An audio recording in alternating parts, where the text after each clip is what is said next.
श्री स्वामी समर्थ. मार्गशीर्ष स्वामी महिना समर्थ, चाललाय, श्री गुरुदेव भरपूर व्रत दत्त. केले, भरपूर सेवा केल्यात. आई महालक्ष्मीची भरपूर आपण सेवा केली आहे. आपले 3 गुरुवार खूप छानरीत्या आपण साजरे केले. 4था गुरुवार आहे. 4था गुरुवारी खूप छान सेवा वगैरे आपण करणार आहोत. उद्यापनही आपलं होणार आहे. मग उद्यापन केल्या नारळाचं करायचं काय? काही लोक तर नारळ फोडून खातात, ते अतिशय चुकीचं आहे.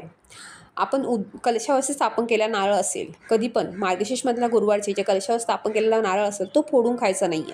किंवा इतर कोणत्या पूजेमध्ये कलश स्थापना केलेला नारळ फोडून खायचा नाही आहे, कारण त्याला वरुण देव म्हणून त्याची पूजा करतात. आपण देवी लक्ष्मीची, महालक्ष्मी स्वरूप म्हणून नारळाची पूजा करतो. आपण तिचं त्यात असते, आपली त्यात असते, त्यामुळे तिला तो नारळ फोडून खायचा नाही. हां, जेव्हा पूजेच्या वेळेस तुमच्या बाजूला जो नारळ ठेवलेला असतो किंवा तुमच्या ओटीत जो नारळ देतात तो फोडून खायचा असतो. पण कलश स्थापनेवरचा नारळ फोडून खायचा नाही आहे. मग त्या नारळाचं करायचं काय? एक तर तुमच्या आजूबाजूला नदी असेल, तलाव असेल, तुम्ही त्यात विसर्जन करा.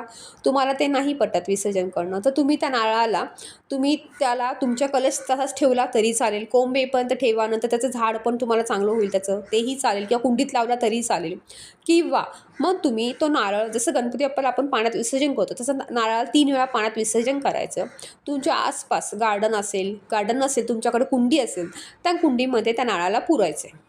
अशा रीतीने तुम्हाला त्याचं विसर्जन करायचं आहे. पण नारळ फोडून खाणं अतिशय चुकीचं आहे. मग तुम्ही त्याचं काही गोड केलं तरी चालेल, पण ते चुकीचं आहे. कारण त्याला आपण देवी स्वरूप म्हणून आपण त्याची पूजा करतो.